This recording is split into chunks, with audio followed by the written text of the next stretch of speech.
दुलाराय बर' फरायसा आफादा बिटिआर गोरोबथा जाखांनायनि उनाव जोंनि जिखिनि हाबा मावनायनि जि डाइरेक्शन बेखौ जोङो थिक खालामनानै लादों। गिबियावनो जे mission skill and quality education जे हाबाफारिनि गेजेरजों जोंनि स्टुडेन्ट्स मोटिवेशन केरियर काउन्सिलिं बा स्टुडेन्ट्स माखासे माने फेलिसिटेशन बा स्टुडेन्ट्सफोरनि माने मोजांनि थाखाय टेलेन्ट सर्च एग्जामिनेशन बा स्टुडेन्ट्सफोरनि माने मोजांनि थाखाय मोनसे थासारि लाबोनो बिमा बिफाजों माने पेरेन्ट्सफोरनि मोनसे मिटिं बा गामियाव एवारनेस बा स्कुलाव एवारनेस मिटिं बा टिचार्स कनक्लेभनि बेफोरबायदि हाबाफारिनि गेजेरजों जोङो गोबांथार फरायसाफोरखौ जोंनि हाबाफारिजों कानेक्ट खालामनानै फरायसाफोरखौ बोरै कम्पिटिटिभ माइन्डसेटखौ जोङो बोरै ग्र' जाहोनो हायो डेभेलप खालामनो हायो बेनि थाखाय जोङो खामानि मावबाय थादों। आरो थारैनो दिनै एसे बिनि माने चेन्जेसआ डेभेलपमेन्टआ फैबाय थादों।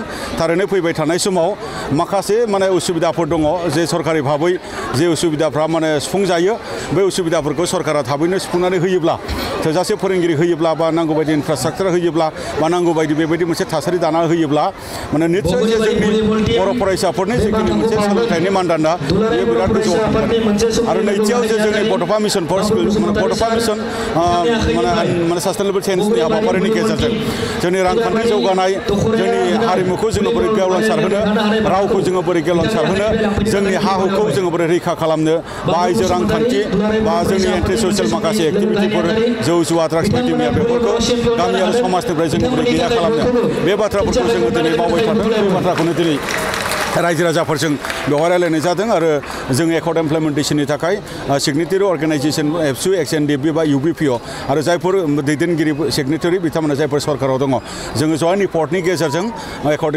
माने इमप्लिमेन्टेशननि थाखाय खामानि मावबाय थादों। भारत सरकार आसाम सरकारा मोनसे कमिटमेन्ट होदों बिथांमोना कमिटमेन्टखौ लाखिनांगौ नङाब्ला जों दुलाराय बर' फरायसा आफादा जोङो माने आन्दलन जायखिजाया सम आरो थासारियाव जोङो खालामफिननो थाखाय जोङो थागथियारि आरो रायजो राजाफोराबो थागथियारि।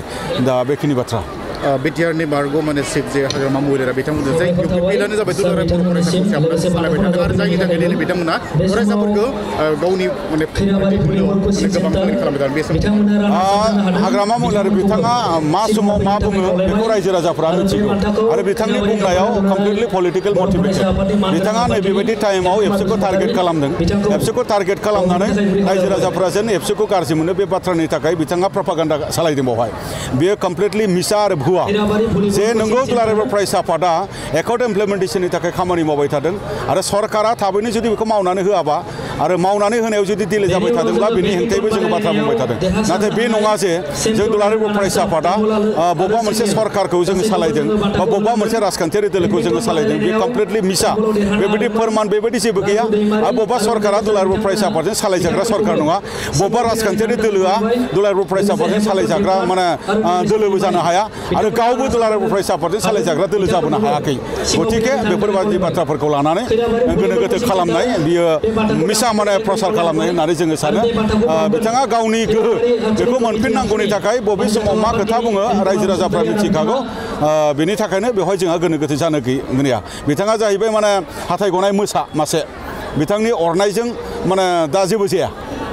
आरो बेजों लोगोसे नुदों साफा सानै सुबुंफोरा खिन्थु बर'नि गेजेरावनो दिन्थिनो थाखाय दुलाराय बर' फरायसाखौ गोबां बुंथिनानै बिथांमोना गोबां बाथ्राफोर बुंदों। बेनि थाखाय मा बुंदों बेनि बिथांमोननि बेवहाय जोङो दुलाराय बर' फरायसा आफादा थांनाय समफ्राव गोबां खैदां खैफोद माने पुलिसनि माने बायदि मैया नासयनाय खुंगिरिफोरनि बायदि मैया नासयनाय बा गावजों गावनि गेजेराव बायदि मैया माने नासयनाय बेखौ लोगो मोनबोजोब्बाय।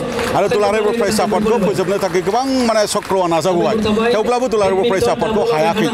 आरो दिनै एकर्डखौ लानानै बा एकर्डनि माखासे दफाफोरखौ लानानै दिनै दुलाराय बर' फरायसा आफादखौ सोरबा सासे सानै सकल माने मानसिफोरा दिनै टारगेट खालामनानै नस्थ' खालामनो जुदि सानदोंब्ला बियो मोगथाङाव माब्लाबाबो जानाय नङा। बाहेरानिफ्राय जेसेबां दिनसिम एबसुआ प्रेसार मोनगोन बे एबसुआ गावथांनानै थानांगौनि थाखाय गोख्रोंसिन जागोन। जायफोर दिनै सोंखारिबाय थादों बिथांमोना एबसुखौ गोहोग्रासिन जानो थाखाय गोहो जगायबाय थादों होननानै आङो सानो। आरो बिथांमोना जायफोर माने जिखिनि बाथ्राफोर बुंबाय थादों आनप्रडाक्टिभ बिथांमोननि बुंनायाव माने जेबो जाथि दानायनि एजेन्डा गैया। बिथांमोननि बुंनायाव हारि सिबिनायनि जेबो बाथ्रा गैया। आरो बिथांमोना दिनै माने मा होनदों सैमा फाग्लाफोर बायदि सोंदावबाय थादों। बिथांमोननि सोंनायजों जेबो फिथाइ थायनाय नङा आरो बिथांमोननि सोंनायजों बा बिथांमोननि बुंनायजों रायजो राजायाबो दैदेनजानाय नङा। दा बेखायनो जों जोङो बिथांमोनखौ खुनु केयारबो खालामा आरो बिथांमोनखौ जोङो खर' सानायनिबो बाथ्राबो गैया बेखिनि सेरफांगुरि बाजार शोरूमा क्रिसमासनि दामाका अफार लाबोदों।